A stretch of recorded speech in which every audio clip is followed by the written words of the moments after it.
Dans la précédente vidéo, on avait vu comment sont construits les chandeliers japonais et on avait vu que lorsque vous avez un chandelier japonais, qu'il soit vert ou rouge, eh bien ça impliquait à l'intérieur un certain mouvement, qu'il soit haussier ou bien baissier. Donc on avait vraiment vu l'importance des chandeliers japonais, que ça donnait beaucoup plus d'informations qu'une simple ligne de clôture pour représenter l'évolution du prix. Et justement en parlant de chandeliers japonais, il y a une chose qui est très importante là-dessus, c'est de connaître le zoom de ces graphiques et de le régler correctement. Car si vous avez un graphique qui est réglé sur un niveau de zoom incorrect, eh bien vous allez perdre des informations. Il faut vraiment que votre graphique soit correctement réglé en termes de zoom. Et donc là, il y a deux points à savoir. Le premier, c'est si le niveau de zoom est insuffisant, comme vous le voyez par exemple sur l'image en haut à droite. Sur cette image, vous voyez que le niveau de zoom est insuffisant car on manque d'informations. Et ces informations, c'est justement la difficulté de faire la distinction entre les mèches et les corps des bougies.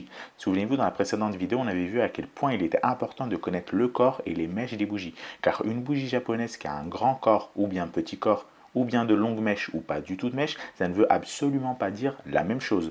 Un mouvement est représenté par un chandelier japonais et ce chandelier japonais est vraiment important. Si on passe à côté d'un certain nombre d'informations, eh bien on n'aura pas toutes les clés en main pour pouvoir faire une analyse correcte.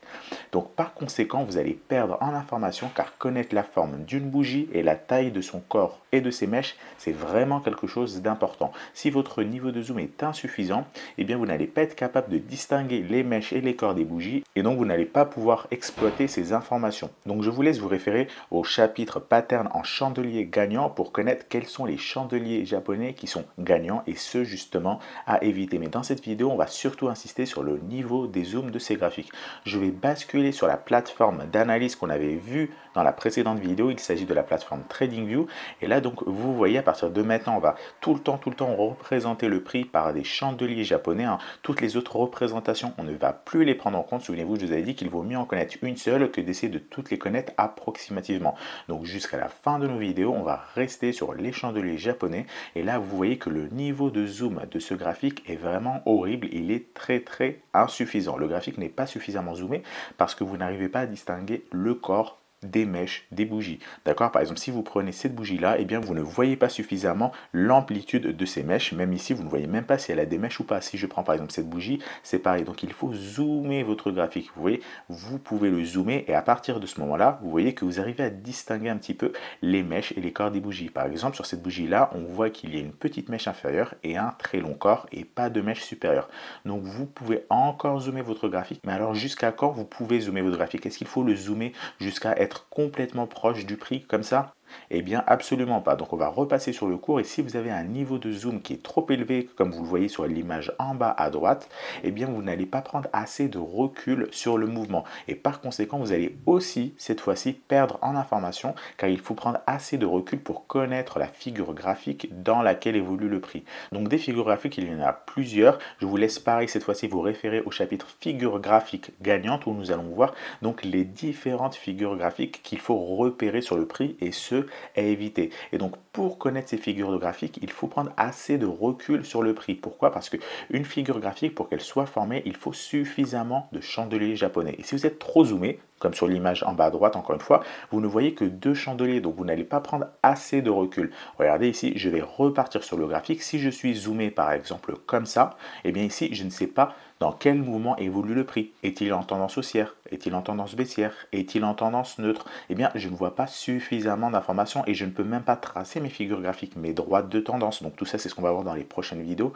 Je ne peux pas les tracer. Donc il va falloir que je dézoome un petit peu le graphique. Donc là, on voit finalement, en dézoomant par exemple à cette échelle-là, que le prix était dans une phase de stagnation, puis a évolué à nouveau au sein d'une phase de stagnation. Donc vous voyez par exemple qu'avec ce niveau de zoom, eh bien on commence à avoir des informations intéressantes. Actuellement, lorsqu'on était ici, on aurait pu penser que le prix évolue au sein d'une tendance haussière, ce qui n'est absolument pas le cas. Il évolue en effet au sein d'une tendance haussière, mais à très court terme, vous voyez, seulement ici. Mais il faut toujours prendre du recul pour savoir dans quelle tendance évolue le prix. Et si on prend du recul, on voit que finalement, ce n'est pas une tendance haussière, c'est juste une stagnation du prix avec une légère remontée, mais vous voyez par exemple ici qu'il y a eu un niveau sur lequel le prix n'arrive pas à franchir, le niveau des 4 200 $, et que le prix a bloqué une fois ici, une deuxième fois, une troisième fois et une quatrième fois. Donc on le voit en dézoomant le graphique, mais lorsqu'on était ici, on ne le voyait absolument pas, ce niveau de blocage. Donc tout ça, c'est ce qu'on va voir au fur et à mesure des prochaines vidéos, mais déjà la première chose, le b.a.-ba, c'est vraiment de zoomer correctement vos graphiques. Alors justement, quel est le niveau de zoom correct? Eh bien, je vais vous donner une astuce, tout simplement aller sur la plateforme TradingView et appuyer sur le bouton 1Y qui se trouve en bas à gauche de l'écran, je vais vous le montrer dans quelques instants, et essayer systématiquement d'avoir un niveau de zoom similaire. Donc regardez, je passe sur TradingView, en bas j'ai plusieurs boutons, vous le voyez, 1D, 5D, etc. Donc là je vais cliquer sur le bouton 1Y et vous le voyez, le graphique prend ce niveau de zoom là. Donc ce niveau de zoom là, c'est vraiment un niveau de zoom qui est parfait. Pourquoi? Parce que déjà vous le voyez que ici le prix évolue au sein d'une tendance haussière, une légère correction, puis ici c'est mis à se stabiliser, puis une forte tendance baissière, et ici on a à nouveau une stagnation. Donc vous avez suffisamment de recul sur le prix pour connaître le mouvement dans lequel il évolue. Mais également vous avez un niveau de zoom qui est parfait parce que vous pouvez distinguer les mèches et les corps des bougies.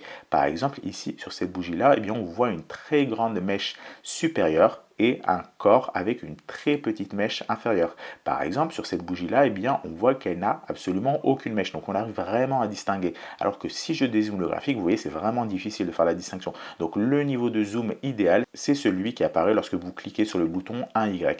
Donc, vous le voyez, lorsque vous dézoomez, le bouton se désactive à nouveau. Donc, il faut vraiment à chaque fois, lorsque vous avez différents graphiques, de recoller à ce niveau de zoom. Donc, vous allez le voir avec l'expérience, vous n'allez même plus avoir besoin d'appuyer sur ce bouton-là. Vous allez pouvoir connaître le zoom à avoir sur vos graphiques, mais c'est vraiment quelque chose d'important parce que la plupart des débutants, eh bien tout simplement, ils font toujours l'erreur d'être trop zoomé, d'avoir un niveau de zoom comme ça. Et donc avec un niveau de zoom comme ça, eh bien c'est absolument pas exploitable. Donc ça, vous pouvez le faire tout le temps. Par exemple, regardez, si je repars sur le passé, eh bien, je vais essayer d'avoir un niveau de zoom à peu près égal à celui de 1Y. Donc, je vais dézoomer un petit peu. Voilà, donc là, je dézoome un petit peu. Et là, ça ressemble vraiment à ressembler au niveau de zoom qui apparaît lorsque j'appuie sur le bouton 1Y. Donc, évidemment, il y a une certaine marge de manœuvre. Regardez, lorsque je clique sur le bouton, eh bien, ça s'est réajusté. Donc, ce niveau de zoom est bon. Par exemple, celui-là est aussi bon. Si je dézoome un peu, celui-là est aussi bon. Par contre, il ne faut pas aller dans l'extrême. Celui-là, par exemple, n'est absolument pas exploitable. Et celui-là non plus.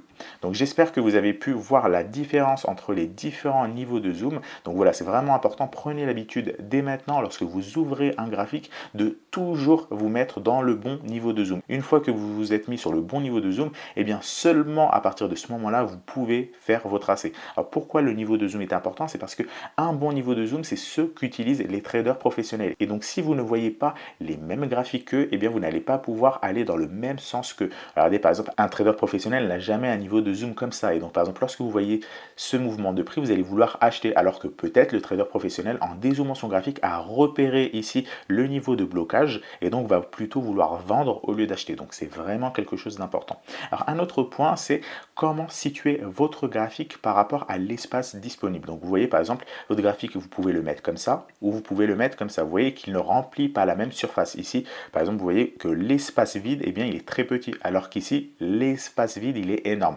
Donc ce qu'il faut, c'est bien entendu d'avoir un espace vide relativement petit. Pourquoi? Parce que plus votre espace vide est petit, plus vous allez voir de chandeliers japonais qui vont s'afficher dans votre écran, et donc plus vous allez avoir d'informations. Alors bien entendu, il ne faut pas aller dans l'extrême et être comme ça, parce qu'il faut que vous soyez capable de visualiser le mouvement futur du prix. Par exemple, si vous vous mettez à peu près à cette échelle-là, eh bien vous pouvez faire des flèches, donc ça c'est ce qu'on va voir au fur et à mesure des prochaines vidéos, pour anticiper une hausse du prix, donc sur ces niveaux-là, ou bien une baisse du prix. Par exemple, si vous mettez une flèche comme ça, pour anticiper une baisse du prix, eh bien, vous pouvez anticiper une baisse du prix vers les 3400 $, ici, donc à peu près dans 2 semaines. Donc ça, vous le voyez avec l'échelle de temps. Ou bien une hausse du prix pour viser le niveau des 4600 $ à peu près dans 2 semaines, etc. Donc voilà, il vous faut laisser un petit peu d'espace, à peu près de cet ordre de grandeur. Ne soyez pas comme ça, ni même comme ça. Donc voilà, par rapport à cette vidéo, c'est vraiment important. Et essayez au fur et à mesure, à chaque fois que vous ouvrez un graphique, de toujours respecter ça. C'est là où vous allez vraiment avoir un graphique qui sera exploitable avec le maximum d'informations possible.